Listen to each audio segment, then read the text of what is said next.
Hi everyone, welcome to Topic 9. Our Topic 9 is about revenue management applications in other service industries. For the majority of our class contents and discussion so far has focused on revenue management in the hotel industry, and even within the context of the hotel industry we focused on rooms revenue management only. Right? By this point, you should understand that revenue management is quite complex. It has many different components to make it work. So I thought it was best interest of the class just to, take one topic, which is rooms revenue management, and go really deep into it. But in this topic today, I would like to discuss revenue management applications in other industries. And I have selected two representative industries related to, of course, within the hospitality industry to show you how revenue management could work in those industries. And the ones I have selected for this lecture are restaurants and spas. So let's go. By the end of this class, you should be able to identify the fundamental principles and strategies of revenue management and how they can be adopted and applied in various service industries beyond the hospitality sector. Analyze case studies and real-world examples of revenue management practices in different service industries, such as airlines, healthcare, entertainment, and transportation, to gain a comprehensive understanding of their successful implementation and potential challenges. So, let's first define total revenue management. So total revenue management encompasses comprehensive management of all revenue sources, aiming to maximize profitability. So for example, in the hotel industry, revenue management started in the rooms department, right? Because this is the highest revenue generating center of the hotel. But then there are other revenue generating centers too, right? You have your function space, you have your F&B outlets, you have your spa, rental space, recreational activities, parking. So when you take revenue management out of rooms department and start applying in other revenue management generating centers, then you are talking about total revenue management. Okay? And so that is the second point. Already I have talked about it. It involves the integration of various revenue generating areas such as food and beverage, banqueting and conferencing facilities, spa, retail, leisure activities, more along with room revenue management. So, for example, if a hotel does rooms revenue management and then food and beverage revenue management, it still doesn't mean that they are doing total revenue management, right? Total revenue management really should take into consideration all revenue management generating centers together. And if and when hotels implement a total revenue management strategy, they can effectively enhance their revenue and profitability in a highly competitive market. So let's go back, to the origins of revenue management at the very beginning. Professor Sherlock Holmes of Cornell University came up with a typology of revenue management. And this typology is composed of two strategic levers, and these are price and duration. So price can be fixed or variable, and duration can be predictable or unpredictable. So in the context of the price, we want prices to be variable, right? But today, even variable is not enough. We are looking at dynamic pricing today. And for duration, we prefer duration to be predictable, right? Because revenue management's essence is demand forecasting. To be able to forecast demand, you need to understand the duration. And duration in hotel industry, for example, is length of stay, right? If you take duration at a restaurant, it starts from the time a person sits on a table to the time they stand up and leave that table, right? That is the duration. In a spa, for example, duration is the time from the time the person comes to their appointment up to the time the person is ready to leave, right? So if duration is predictable, then it is easier to do revenue management. Then these two strategic levers make up four quadrants. Okay, in the first quadrant we have fixed price and predictable duration. So we have examples of movies, stadiums, arenas, and function space. So all these industries in quadrant 1 can also implement revenue management to a certain extent, right? Revenue management is actually applicable to all service industries, okay? But maybe they are not applicable 100%, but they are applicable to some extent. The industry I would like to talk about in this quadrant are movies, for example. I believe movie theaters have a lot of potential to implement revenue management. Why? Let's first look at the duration aspects, right? All movies, they have predictable duration. So there is, no question about that. And you need some time to clean the theater, right? Before and after, but that's about it. And in terms of pricing, unfortunately, many movie theaters opt for fixed pricing, but they actually have opportunity to make their prices variable, right? Very, very easily. For example, look at when the demand is highest for movie theaters. Most likely it is Friday, Saturday, Sunday, right? Especially Friday and Saturday evening time. And also look at within the movie theater, the seating, right? Where are the best seats? But to do this, you have to make sure your movie theater seats are numbered, obviously. Basically, the best seats are the seats that people would like to get, right? Those are the highest demanded seats. Seats in front or seats in the corners are the least demanded seats. So based on this demand behavior, movies actually can do demand-based pricing, but many of them choose not to do. Maybe they don't have the resources or energy to do that, or they just don't want to deal with it.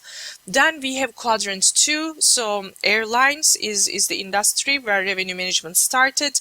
Then it moved to hotels, rental cars, cruise lines. So these industries can actually implement revenue management to 100%, right? Because their pricing is already variable and the duration is predictable. Here, cruise line revenue management is very interesting because, I read an article titled, is cruise line a floating hotel? It is not really, right? Because when you sell a cruise package, it is for a certain period of time, and it includes most of the time F&B and other activities that are taking place in the cruise. So cruise line revenue management is also quite interesting. In our third quadrant, we have restaurants and golf course. So here, duration can be more unpredictable, right? When you are in a restaurant, you might tell the customer, for example, if the customer is coming at 6 o'clock, well, you can sit until 8. We have another booking at 8 o'clock. Maybe you give them that 2-hour window. So although for restaurants, duration can be seen unpredictable, restaurants can do things to make the duration more predictable, right? But in terms of pricing, restaurant prices today mostly still are fixed, right? We don't see restaurant industry doing variable type of pricing. It is more challenging for restaurants to do so. Then we have quadrant 4, where prices are variable and duration is unpredictable as well. For this, we have continuing care and hospitals. So hospitals, this industry, we have to think about the ethics as well, right? In terms of healthcare, do we really want to implement revenue management? But I will tell you that many private hospitals actually do, right? You have different prices for private rooms in comparison to share rooms. And I have seen examples where doctors charge higher prices for the same service to the private room patients in comparison to shared room patients, right? So in hospitals and continuing care, yes, revenue management can be implemented, but it should be done with care, right? Because people are there for a health issue, and you don't, want to upset them with your pricing policies. So customer perceptions, especially for continuing care and hospitals, is very important factor to consider. So the ideal quadrant to implement revenue management is quadrant 2, right? And we see the industries in quadrant 1, quadrant 3, and quadrant 4. They try to move towards quadrant 2 to properly implement revenue management practices. So if an industry wants to implement revenue management, what characteristics they should have? Okay, this applies to any industry, any service industry. Mostly revenue management is applicable to service industry. You need perishable inventory, right? So I call this revenue management ingredients. So let's very quickly review them. You need relatively fixed capacity, right? So this is your, capacity is like your inventory, right? And you shouldn't be able to change it so easily. Then you should be able to segment your customers into different type of customers, right? And yeah, as part of being service industry, your inventory is perishable. Advanced reservations should be possible because, we are looking at demand, right, at different points in time, in comparison to, like, for the case of the hotel, arrival date or travel date or event date. And we want time variable demand, so there should be some fluctuation in demand. So there are high season, low season, and shoulder season. And in terms of the cost structure, marginal sales cost should be low. So marginal sales cost refers to the cost of selling one additional unit of capacity. Okay, so this should be low. And then production cost should be very high. And production cost is related to the product that we are selling, right? So in the context of a hotel, your product is going to be hotel room. In the context of a restaurant, your product is your restaurant seat, right? So product, capacity, inventory, they actually all refer to the same thing. In a spa, your inventory is going to be your spa seat or spa bed that customer is lying on, right? So anyway, these are the important characteristics that any industry should have if they want to implement revenue management. Of course, if an industry doesn't have these characteristics fully, they can still implement revenue management to a certain extent, right? For example, let's take the example of a restaurant. Restaurant has fixed capacity, but restaurant's capacity is not as fixed as a hotel or an airline, right? In a restaurant, you can change the table setting from a table of 6 to 8 to 4 to 2.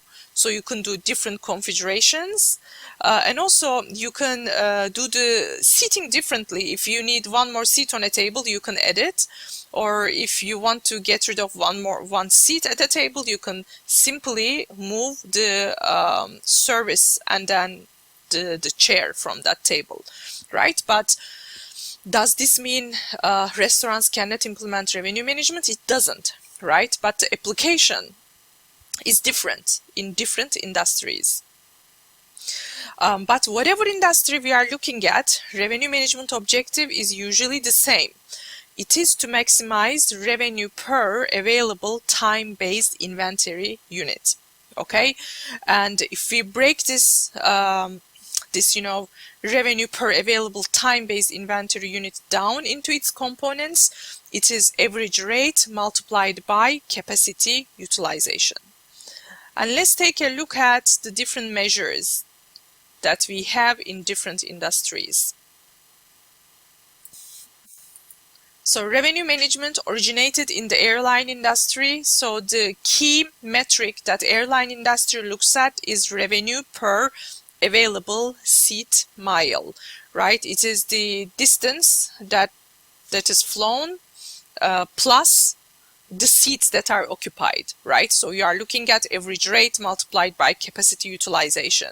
So for hotel rooms is revenue per available room. This is RevPAR, and we all know this is a combination between occupancy and ADR, right? Then we have for restaurants revenue per available seat hour. We are going to see actually how this one works. For golf course, we have revenue per available tee time, and for spas, we have revenue per available treatment. There can be different variations to these key objectives in different industries. So now you know, when we look at scope of revenue management as demand management, and I got this, from Focusrite. Revenue management was just used to be, very much rooms oriented. And when we are rooms oriented, our focus is on pricing and inventory management, right? We have perishable fixed capacity, and we have to price these on a daily basis for the next 365 days. So this was the focus. But now focus is changing, and we have two colored dots here. We have revenue management influence versus revenue management direct control. So in revenue management direct control now, we have F&B, event space, spa, casino, golf, other property services, and also room inventory and prices. Of course, they are still there. But revenue management also has very strong influence on business information system and channel management, right? Actually, I think these are very directly related to revenue management execution in a hotel. But also now revenue management influence is very high in digital marketing and sales as well, right? And actually, as a result of COVID, we have seen sales and marketing and revenue departments, they are becoming like closer and closer to each other, and they work hand in hand to make revenue strategy of a hotel work, right? Remember, it is the revenue department that price the rooms, and it is sales and marketing department that does price communication. And for a revenue management strategy to work effectively, you need to do pricing and price communication well, right? And the last revenue management influence is on the bottom, operations. Right? Operations is influenced by revenue management in several different ways, right? First, through forecasting. So you can actually use forecasting developed by revenue to do your, for example, employee scheduling, right? If there's high demand, you will have many customers at the hotel, hence maybe you need more part-time staff, for example. So it definitely impacts operations. And also, this relates to revenue cycle concept that we introduced, right? We said revenue department prices the rooms, sales and marketing does price communication, they sell the rooms, but then customer come to the hotel, and it is the operations staff that deliver the value to the customer, right? And customer has to be satisfied so that this revenue cycle work properly. So now let's take a look at restaurant revenue management in a little bit more detail. So defining restaurant revenue management. So any industry that we want to implement revenue management, we have to look for suitable characteristics, okay? And these are the suitable characteristics that we look for. So the first one is relatively fixed capacity. We already discussed this, right? So in restaurant, you have tables, you have chairs. Yes, the capacity is relatively fixed, but it is not as fixed as a hotel or an airline, right? You can still change the table setting and the seating. Is the inventory perishable? Here, the inventory is not the food, okay? Here, the inventory is what we are selling, which is the restaurant seat. Okay, is the restaurant seat perishable? It is perishable. If you don't sell this seat at this hour, then the potential revenue from that restaurant seat is gone forever. Advanced booking. So some restaurants allow for advanced booking and some don't, right? But restaurant industry has the capacity to do so. Is there time variable demand? Absolutely, right? Restaurants, depending on what type of restaurant you are, what is your location, you might be busy for lunch and dinner, but maybe nothing is happening in between, right? And you might be busier during weekdays or weekends, again, depending on where you are located. Appropriate cost structure. So here we are talking about high marginal production cost and low marginal sales cost. So restaurant industry don't exactly suit this cost structure. Why? Because let's talk about the production cost first. So you have a high do you have high production cost? Not so high, because again, because your fixed capacity is not as fixed as a hotel or an airline. You can still change table setting, you can move the seats around in the restaurant. So the cost of adding one extra chair to the restaurant might not be extremely high, right? But adding tables might be, depending on the restaurant setting. And the second cost factor we look at is the marginal sales cost. Okay, in a restaurant compared to a hotel, your marginal sales cost is most probably higher, right? Because in a restaurant setting, you have more variable cost in comparison to a full service hotel or a proper airline. And can we segment our customers in restaurant industry? Sure we can, right? You have maybe students coming in, single people, couples, people with children, etc. So yes, we can implement revenue management to restaurants, right? But to a different extent in comparison to hotels and airlines. So when we measure success in restaurants, we usually look at, these statistics. Check average is food and beverage revenue divided by seat occupied. And then we look at seat occupancy, that is seat occupied divided by available seat hour. So here, seat hour is quite important, right? So if you have a customer that comes to your restaurant and sits for a very long time, this is not necessarily in the best interest of the restaurant, right? You want seat turnover. You want people eat and go, so that you can continue making money out of that seat. And also food cost percentage and labor cost percentage, these are very important in restaurants. Like I mentioned, cost structure of a restaurant is different. You have higher variable cost, and your higher variable cost is coming from this food, beverage, and labor cost. So all these things we have to pay attention to. And the key measure in a restaurant is RevPAS, revenue per available seat hour, and we calculate that by multiplying average check with seat occupancy. So here's an example. We have 4 different restaurants, restaurants A, B, C, and D.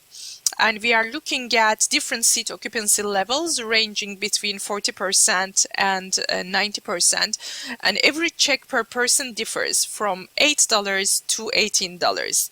So to calculate RevPAS, we are going to multiply average check with seat occupancy. Okay, so when we do that, we get $7.20 for all these restaurants. Then I can ask you this question: which restaurant would you rather manage? So would you rather manage a very full restaurant with 90% occupancy but average check per person is just $8? Or would you rather manage a restaurant with a very high $18 average check per person but with only 40% occupancy? Right, so here, this is very similar to a hotel, right, where we look at occupancy and ADR. We are still looking at occupancy and ADR, but in a different setting that is a restaurant. So in this question, you might say, I choose restaurant A because you have lower seat occupancy, meaning you have lower cost as well, right? Yet you produce the same revenue per available seat hour. So in this case, restaurant A is doing the best, but restaurant A should try to increase the seat occupancy, and restaurant D should try to increase average check per person, right? So this is how we interpret revenue per available seat hour. So now we are going to take a look at a proper case study. This is, I think, the only published real-world case study on a restaurant. And it is in North America, United States. And the name of the restaurant is Chevy's Arrowhead. And this is a reading that I put for this topic. If you are interested in the detailed explanation of this case study, please refer to that article. So this is a Mexican restaurant, and it's a chain, and it is located in southwestern United States. And the company's strengths are fresh ingredients, lively atmosphere, and friendly staff. So the restaurant is located in a shopping mall in Phoenix, Arizona, and it is surrounded by a host of competitors, and it has been open for 9 years, sorry, at the time of the study. And the restaurant has 50 bar seats, 230 seats in the main dining room, quite large restaurants, 53 four-tops tables, 3 six-tops tables, and it is open weekdays between 11 a.m. and 11 p.m. and on the weekends 11 a.m. to midnight. So first, we are going to see a baseline analysis, okay? And the data for the baseline analysis were drawn from 2 4-week periods of POS. POS is the point of sale system. So you have sort of 2 months of historical data for the baseline analysis. And the variables that were calculated are the average check per person, revenue per available seat hour, seat occupancy, meal duration, and party size mix. So let's start with average check. So average check for the 230-seat main dining room is $12.70, right? So we have hours of the day from 11 a.m. until 9, and day of the week from Sunday through Saturday. So here, the lowest average check is around $8.5. It is on a Friday at 3 o'clock. Highest is on a Thursday at 8 o'clock, right? And then we see lowest area is Monday, Tuesday, Wednesday, 11 to 1. And highest area is Thursday, Friday, Saturday, evening time, 6 to 9. So this is quite expected, right? And the data is just supporting that. Then we have revenue per available seat hour. So the lowest is on a Monday evening at 9 o'clock, and highest is on a Friday at 6 o'clock. Lowest periods are throughout the week, 11 to noon, right after lunchtime, 2 o'clock to 5, and after 9. Remember, the restaurant is open until 11. And the highest areas are in red. It is Friday and Saturday evening, it is Saturday lunchtime, and it is Sunday lunchtime. Then let's take a look at seat occupancy. Seat occupancy is pretty low throughout, right? Highest is on a Friday evening at 6 o'clock. Highest area also is Friday, Saturday evening, Saturday lunchtime, and Sunday lunchtime. And the yellow highlighted parts are the lowest. We are looking at weekday morning, weekday afternoon, right after lunch, between lunch and dinner time, and then after 9 o'clock. And this is quite interesting as well. So they did a time study of dining experience. I think this is very neat that they have done this, and look how detailed it is. So the time study of the dining experience start from pre-process. Okay, pre-process includes you greet the guest and you sit them to their table, and after somebody comes to get, to ask what customers would like to drink, right? After drink order is taken, then the server will come back and ask for the actual order. So production is order to entree served, the time it takes, and in process refers to entree served to check dropped. So this continues on the second page, but let's interpret the data here. So seat to greet on average takes 2 minutes and 20 seconds with a standard deviation of 2. So sometimes it can take less than 1 minute. Sometimes this process can take 20 seconds, 19 seconds, mean minus standard deviation. And sometimes it can take mean plus standard deviation like more than 4 minutes. Like there is a great variation. The biggest mean and variation in this category is greet to drinks, with like almost mean is 4 minutes with 4 minutes 24 seconds standard deviation, right? So with standard deviation refers to the lack of consistency, right? If there's a high standard deviation, then this process is not very consistent. And we see this also with in process enter serve to check drop, right? On average, it takes 22 minutes 41 seconds with a standard deviation of 12. So it can possibly take much longer than that. And also, we have this value coefficient of variation. So statistically, if coefficient of variation is greater than 0.5, that means there is potential, room for potential improvement here in terms of standard deviation. Coefficient of variation comes from the standard deviation. So then we have post-process. Post-process includes check drop to change return, final settlement, and change return then to the departure, right? This is when customer decides to leave the table. And then we have between customers. So after the customer leaves, then you need to clean the table, bus the table, and then you bussing the table also, you clean it, and after you prepare it for the new seating. And the new seating, the time it takes to seat people. So the total duration has a mean of 53 minutes. So on average, from the time the customer comes in to the time customer walks out, it takes on average 53 minutes and 15 seconds. With a standard deviation 22 minutes and 46 seconds. So here, when we look at post-process and between customer, coefficient of variation again is higher than 0.5. So there is some, room for potential improvement here. And then party size composition is part of also baseline analysis. Again, we are looking at Sunday through Saturday party size. Party size refers to number of people, right, that walk into the restaurant. So we are looking at 1 to 2 people, 3 to 4 people, 5 to 8 people, and 9+ people.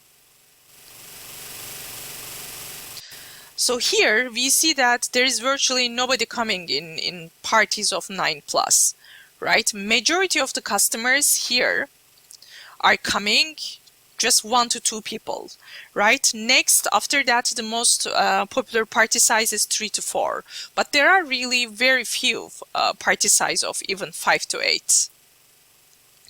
And then here we see sort of, the possible causes of, like what is going on, what might be going on here. So one of the issues that this restaurant has is low seat occupancy. So this might be related to the equipment the restaurant has, the method this restaurant is using, or the personnel that is working, or it can be related to customers, or it can be related to materials, okay? So for example, maybe seat occupancy is low because the table mix is not right, or maybe there are problems with busing, hosting, and communication, right? Or maybe there are some issues with the personnel, customers, or the materials. So this is just like a list of possible causes of why something might have happened. And here we have meal duration variation, right? Entire meal duration on average was 53 minutes, but it has a standard deviation of 20-something minutes. So it can take much longer than 53 minutes, right? Looking at that standard deviation. And this also can be related to any one of these issues, related to equipment, methods, personnel, customers, and materials. Then there seems to be some issues related to payments and folders departure. Again, you look at why this might be happening, right? Try to understand the cause of this, and so that you can fix it. And also for busing, again, you try to understand what might be the causes. And then you try to develop a revenue management strategy. So the strategy here will be try to increase the occupancy rate, right? This is a restaurant with 50-something% occupancy, and try to reduce the dining duration, or at least the variation in the dining duration. And our assessment baseline is actually average occupancy is just 50%, average check is $12.73, and average meal duration is about 53 minutes. And at the time of this study, when it was conducted, annual sales were about $2.3 million.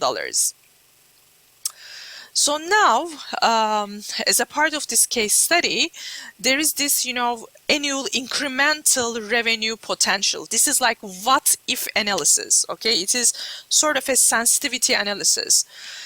So we have duration, dining duration in minutes. So current duration is 53 minutes and you are trying to reduce the duration, right? And here we see what would be the change in revenue if duration is reduced from 53 minutes to 47 minutes. And seat occupancy, what would happen to the revenue, incremental revenue, if you can increase seat occupancy from 50% to a 60%.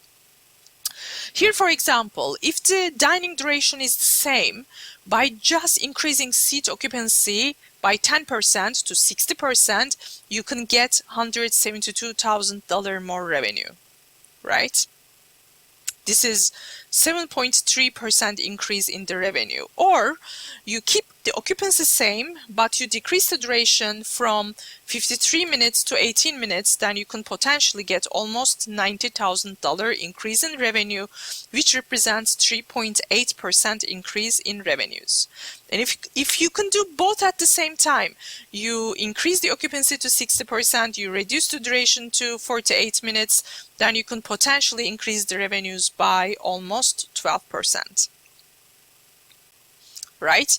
So even if only half of the revenue potential could be achieved, the restaurant could nevertheless achieve better than 5% increase in annual revenue. So then, what happened? What happened in the restaurant? Restaurant changed the table mix. Okay, so originally they had 53 four-tops. They changed this into 24 four-tops.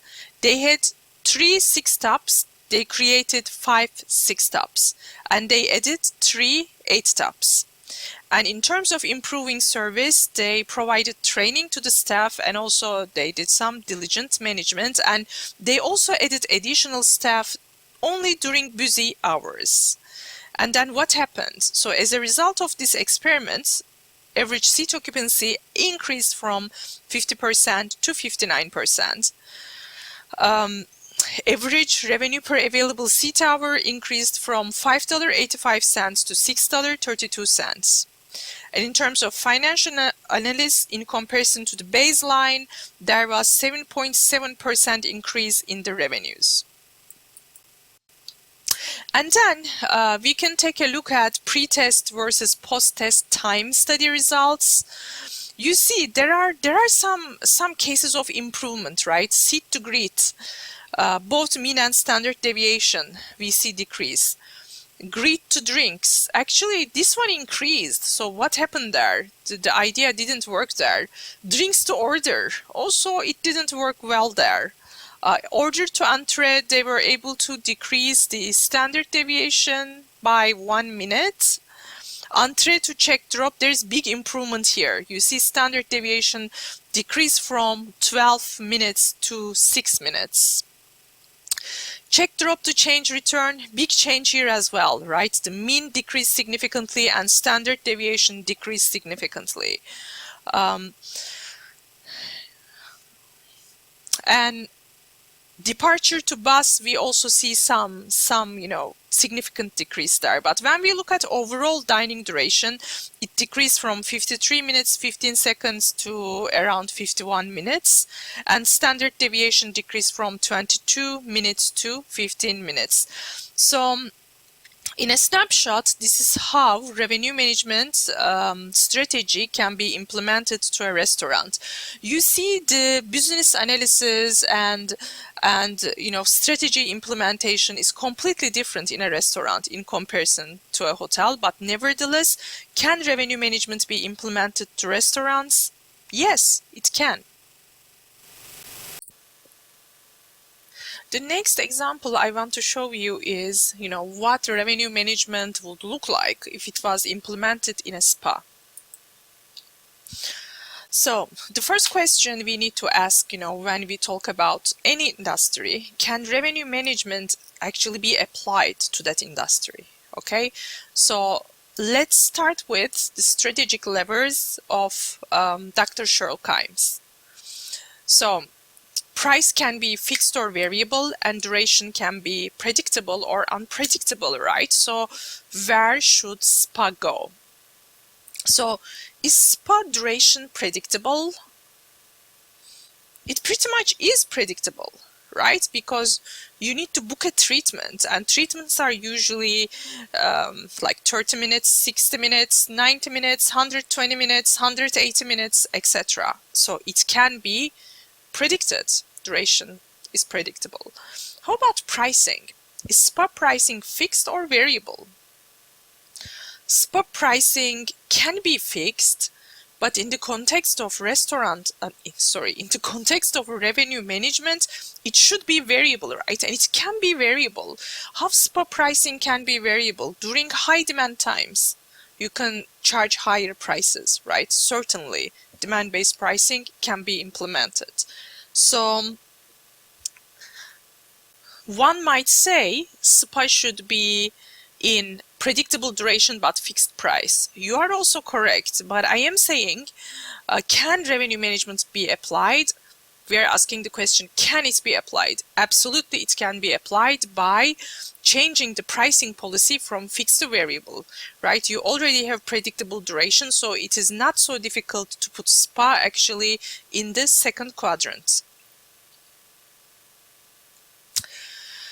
So where does revenue management work? Remember revenue management ingredients. So we are going to look at those ingredients once again.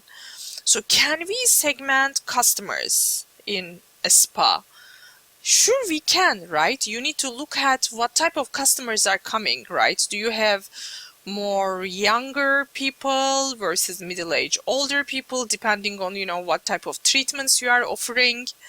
Do you have residents or of that city, or do you have tourists using your spa?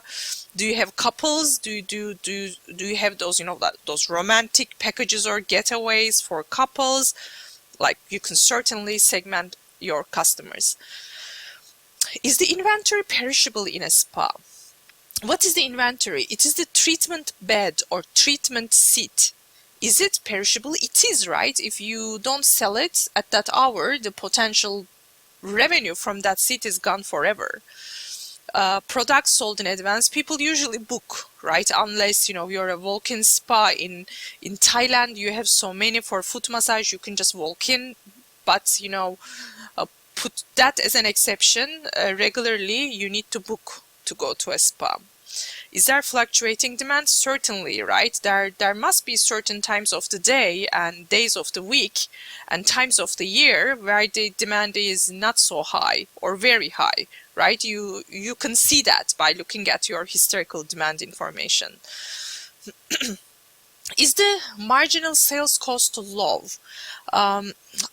I think I am going to put spa cost structure similar to a restaurant, right? You have higher proportion of cost here. So you have the whatever you are using for the treatment, there is the cost of that. There is also the therapist, right? Therapist cost is actually the highest cost in a spa. And all the utilities that you are using, etc., all those are variable costs. So maybe marginal sales cost is not so low in spas. High marginal production cost. Is it very easy to add another bed to your spa? Yes and no, right? It depends on the structure of the spa. If you're a small spa and if you are already filled up to the capacity in terms of beds and seats, then you are not able to. But if you are not so fully decorated and furnished, maybe you have some flexibility. It depends, but normally production cost, yes, should be high. So after we look at all these characteristics, we can say, okay, yeah, revenue management can be applied to spas, right? At least to a certain extent.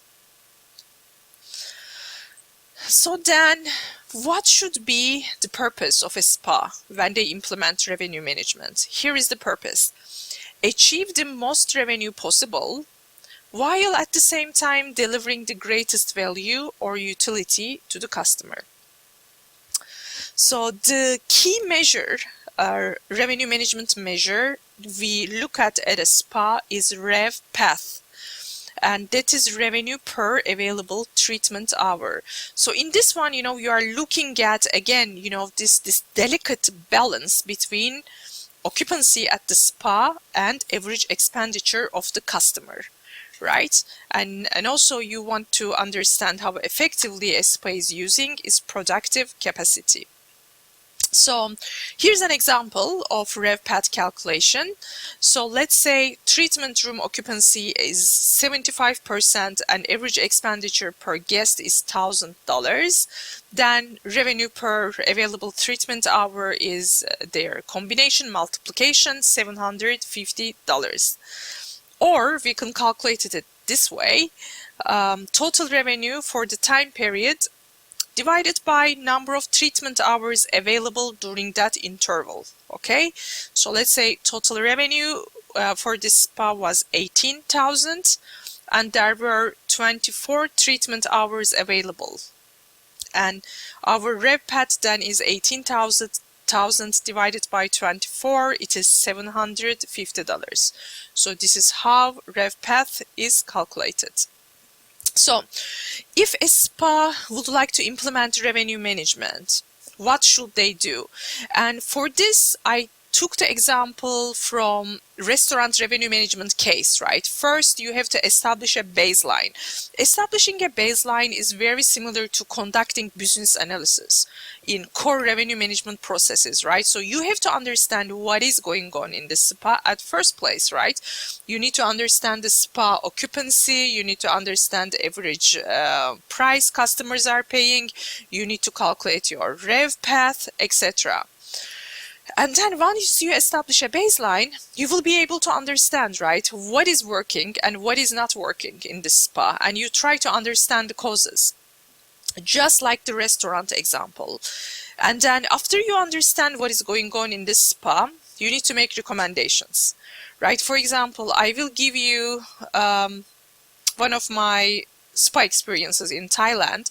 So I went to this, very popular spa, always very full. So I booked it well in advance before I traveled to the destination.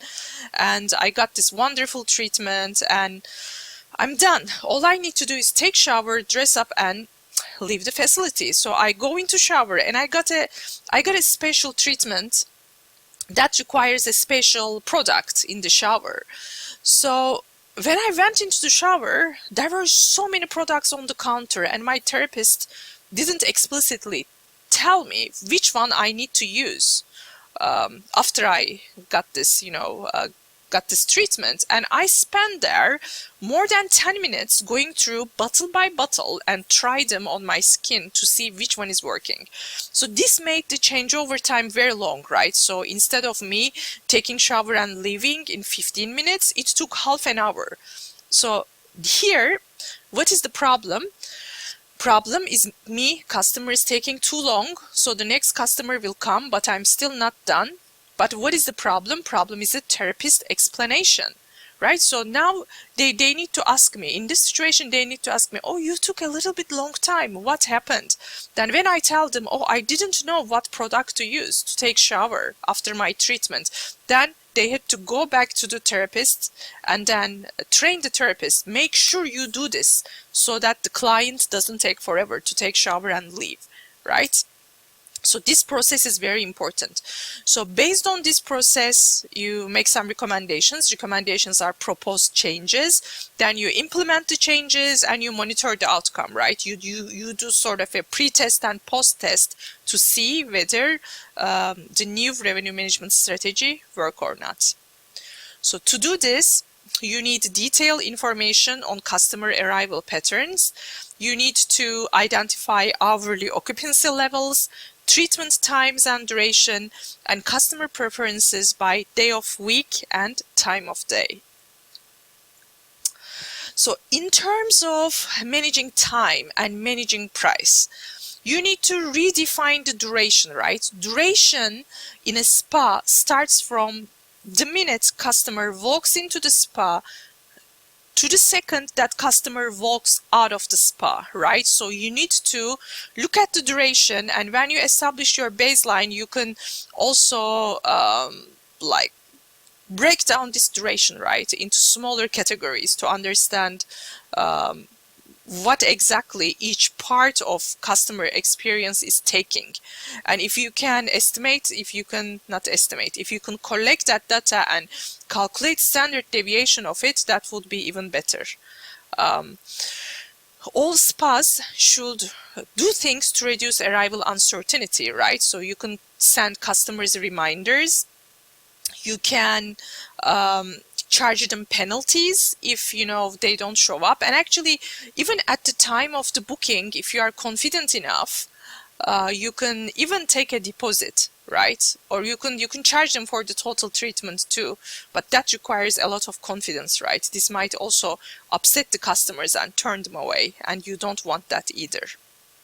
Also, you should try to reduce duration uncertainty as well, right? Duration, this is the length of time the customer is going to spend in the spa. So you should have all the right, rules and regulations and training and management operations in place, so that you can measure the duration, and duration is not getting longer for not so good reasons, basically.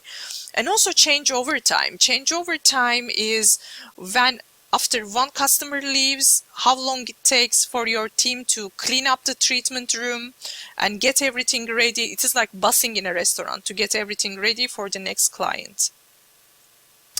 And then in terms of managing price, so we see that spas, especially well-known spas, they are quite good in implementing rate fences, right? These are terms and conditions, booking controls that you attach to the rate. Okay, but one thing spas need to keep in mind is how customers perceive these pricing policies and setting controls. Okay, so perceived value of fairness. So it is very important to understand our consumers' perceptions of our pricing policies. This obviously applies to every industry, right, that implements dynamic pricing policies. And for spas, your pricing policies are not dynamic, really. They are variable, right? You are not readily changing the price based on changing demand in a spa. You are changing your prices in a more like more structured way, in a sense that the prices are variable, but they are not dynamically changing based on demand. But at any rate, whatever industry you are looking at, it is very important to assess customer perceptions of our pricing policies. So after we went into so much detail with hotel revenue management, in this topic we spent some time understanding revenue management application outside of hotel industry. So I hope going through restaurant revenue management and spa revenue management gave you a good idea in terms of what revenue management looks like in other service industries.